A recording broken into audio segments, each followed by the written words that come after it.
السلام علیکم ورحمۃ اللہ وبرکاتہ۔ اعوذ باللہ من الشیطان الرجیم، بسم اللہ الرحمن الرحیم۔ انما یرید اللہ لیذھب عنہم الرجس اہل البیت ویطہرکم تطہیرا۔ اللہم صل علی محمد وآل محمد وعجل فرجہم۔ جیسا کہ آج یکم ذی الحج کا دن ہے اور یہ اتنا اچھا، اتنا مبارک دن ہے کہ اس دن کی فضیلتیں ہم الفاظوں میں بالکل بھی بیان نہیں کر سکتے، لیکن میں نے ایک حقیر کوشش کی ہے اس دن کی جو فضیلتیں ہیں ان کو بیان کرنے کی، تو آپ سبھی سماعت فرمائیے گا، اور جو کوئی غلطی ہو گئی ہو تو اس کے لیے میں ابھی معذرت چاہتی ہوں۔ تو جیسا کہ آپ جانتی ہیں کہ ہمارے نبی جیسے ہی ہجرت کر کے مدینے میں آئے تو بی بی فاطمہ کے لیے طرح طرح کے رشتے آنے لگے، اور سب سے زیادہ جو رسول کے پاس بار بار جو لوگ آتے تھے، تو جن میں سب سے زیادہ ذکر ملتا ہے تو وہ ہے عبد الرحمن، حضرت عمر، ابو بکر، اور حضرت عثمان کا بھی نام آیا ہے کہ ہم فاطمہ سے عہد کرنا چاہتے ہیں، آپ فاطمہ کا ہاتھ ہمارے ہاتھ میں دے دیجیے۔ تو رسول صرف ایک ہی جواب دیتے ہیں کہ اس کا اختیار میرے ہاتھ میں نہیں ہے۔ تو اب اور بھی لوگ رشتہ لے کر آتے ہیں، لیکن رسول سب سے صرف اتنا ہی کہتے ہیں کہ اس کا اختیار میرے ہاتھ میں نہیں ہے۔ تو لوگ پیغمبر سے کہتے ہیں کہ یا رسول اللہ، آپ تو یہ کہتے ہیں کہ جس بیٹی کا باپ نہیں ہے، بھائی نہیں ہے، اس بیٹی کو میں بیاہ سکتا ہوں، میرے اختیار میں اس کے نکاح کا اختیار ہے، تو آپ اتنا بڑا الفاظ کیسے کہہ سکتے ہیں کہ آپ کی بیٹی کا اختیار آپ کے ہی ہاتھ میں نہیں ہے؟ اور کسی نے کہا کہ آپ کا تو نام ہی احمد مختار ہے، آپ کیسے کہہ سکتے ہیں کہ آپ اس چیز کا اختیار نہیں رکھتے؟ تو رسول فرماتے ہیں کیونکہ سیدہ کوئی عام بیٹی نہیں ہے، اس کے عقد کا اختیار صرف اللہ کے پاس ہے۔ جب رسول مسجد سے اپنے گھر میں تشریف لے کر آتے ہیں، مولا علی نے دروازے پر دستک دی، اور جس وقت مولا علی رسول خدا کے گھر میں آئے تو ام ایمن گھر میں تھیں، اور دروازے کی دستک سن کر رسول نے ام ایمن سے کہا، ام ایمن جاؤ، میرا بھائی آیا، علی آیا ہے، تم جا کر دروازہ کھولو۔ ام ایمن بولی، آپ کو پتہ ہے؟ رسول نے کہا، ہاں میں جانتا ہوں، مجھے معلوم ہے، میرا بھائی علی ہی آیا ہے۔ تب مولا علی آئے، سلام کیا، آ کر شرما کر ایک جگہ بیٹھ گئے۔ رسول جانتے تھے کہ آج علی کس مقصد سے آئے ہیں۔ جب مولا علی رسول کے گھر آئے تو بول نہیں پا رہے، خاموش بیٹھے ہیں۔ ارے وہ علی بول نہیں پا رہا جو نہج البلاغہ کا خطیب ہے؟ ذرا عظمت تو دیکھیے فاطمہ کی، کہ وہ علی نہیں بول پا رہا جو نہج البلاغہ کا خطیب ہے۔ لیکن رسول نے علی سے کہا، یا علی، آج اپنا مقصد بیان تو کرو، جو مانگو گے وہ تمہیں ملے گا۔ تب کافی شرمانے کے بعد علی نے کہا، یا رسول اللہ، میں آپ کے پاس زہرا کے لیے حاضر ہوا ہوں۔ تب رسول نے کہا، ٹھیک ہے، میں زہرا سے اجازت لے لیتا ہوں۔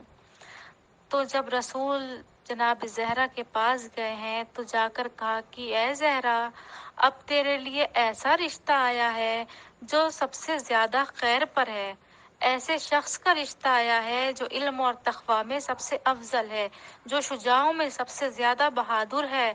تو جناب زہرا نے خاموشی اختیار کی اور اپنی آنکھوں کو جھکا لیا۔ اب آنکھوں کو جھکا لیا تو رسول نے نعرہ تکبیر بلند کی اور کہا، سکوتھا و اقرارھا، اس کا مطلب کہ لڑکی کی خاموشی ہی اس کا اقرار ہوتی ہے۔ اور جناب سیدہ بھی تھوڑا مسکرائیں۔ سبحان اللہ، کیا کہنے ہیں ایسے گھر کے۔ اب رسول خدا واپس آئے اور مولا علی سے کہا کہ یا علی، بتائیے حق مہر میں دینے کے لیے آپ کے پاس کیا ہے؟ تو مولا کائنات نے مسکراتے ہوئے کہا، یا رسول اللہ، آپ تو میری کل کائنات سے واقف ہیں، آپ کو تو معلوم ہے کہ میرے پاس ایک زرہ ہے، ایک تلوار ہے، ایک گھوڑا ہے، اور آپ جیسا حکم فرمائیں۔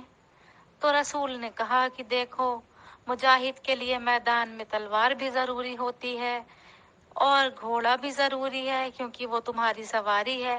لیکن پھر فرمایا کہ یا علی، تم جیسے بہادر کے لیے زرہ کی تو کوئی ضرورت ہی نہیں ہے۔ زرہ کی ضرورت تو اسے ہوتی ہے جسے سامنے سے حملے کا ڈر ہو یا پیچھے بھاگنا ہو۔ تو تمہیں نہ کسی کی کتنی ہمت ہے ہی نہیں کہ جو تم پہ سامنے سے حملہ کر سکے، اور ایسا ممکن نہیں کہ تمہیں پیچھے بھاگنے کی ضرورت پڑ جائے، تو لہٰذا تمہیں کسی طریقے سے زرہ کی ضرورت ہی نہیں ہے۔ تب مولا کائنات نے جا کر 500 درہم میں اپنی زرہ کو بیچ دیا۔ اسی 500 درہم میں سے بی بی زہرا کے دہیج کا سارا سامان خریدا گیا۔ تو سنت رسول یہ ہے کہ لڑکے والے دہیج دیں، نہ کہ لڑکی والے، کیونکہ مولا کائنات کی زرہ بکی، اس سے دہیج خریدا گیا۔ لیکن ہمارے معاشرے میں اس کا بالکل ہی برعکس دکھائی دیتا ہے کہ لڑکی والے دہیج دیتے ہیں۔ تو جب ازدواج ہے شہزادی کونین کا حضرت امیر المومنین کے ساتھ، جس سے شجرہ طیبہ کو آگے بڑھنا ہے، تو یقین فرمائیے اس میں بھی اتنی گہرائیاں ہیں اور خدا کی اتنی لامحدود وحدانیت ہے کہ آدم سے لے کر خادم تک اور خادم سے لے کر قیامت تک کسی ازدواج میں اور کسی شجرہ طیبہ میں اور کسی خانوادے میں اتنے اللہ نے رازوں کو چھپا کر نہیں رکھا۔ ایسے فضائلوں کو مثلاً کوئی ازدواج کائنات میں ایسا نہیں سوائے اس کے کہ جس کا مہر خدا نے خود معین فرمایا ہو۔ اس کے سوا کوئی ایسا ازدواج نہیں جس میں لڑکے والا بھی اللہ ہو اور لڑکی والا بھی اللہ ہو۔ ایسا پہلا نکاح ہے جس کے 10 خطبے ہوئے۔ پہلا خطبہ پہلے آسمان پر اسماعیل نے دیا، دوسرے آسمان پر سرسیل نے دیا، تیسرے آسمان پر دردائیل نے دیا، چوتھے پر راہیل نے دیا، پانچویں آسمان پر منصور نے دیا، چھٹے آسمان پر اسرافیل نے دیا، ساتویں پر جبرائیل نے دیا، جنت میں رضوان نے دیا، فرش پر مصطفیٰ نے دیا، عرش پر خود خدا نے دیا۔ اور جب بارات چلی ہے تو اس میں 2 روایات ہیں کہ ایک 18 اور ایک اس میں 24 ذی الحجہ کی تاریخ ملتی ہے۔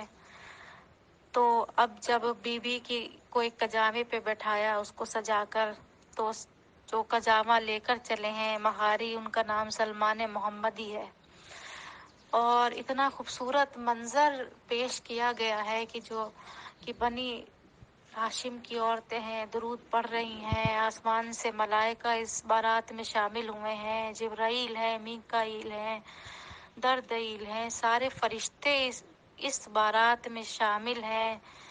اور جب عرفہ عروسی کے پاس پہنچے ہیں تو وہاں پر سب لوگ اتر گئے ہیں۔ تب رسول نے ایک ہاتھ مولا علی کا پکڑا اور ایک ہاتھ فاطمہ کا پکڑا اور آسمان کی طرف مخاطب ہو کر کہا، یا پروردگارا، ان کی زندگی میں خیر ہی خیر ہو، اور دعائیں دے کر رخصت کیا۔ اور آخر میں صرف اتنا ہی کہوں گی کہ مرتضیٰ کو خانہ زادے رب اکبر دیکھ کر، مرتضیٰ کو خانہ زادے رب اکبر دیکھ کر، بیاہدی بیٹی پیمبر نے بڑا گھر دیکھ کر، مرتضیٰ کو خانہ زادے رب اکبر دیکھ کر، بیاہدی بیٹی پیمبر نے بڑا گھر دیکھ کر۔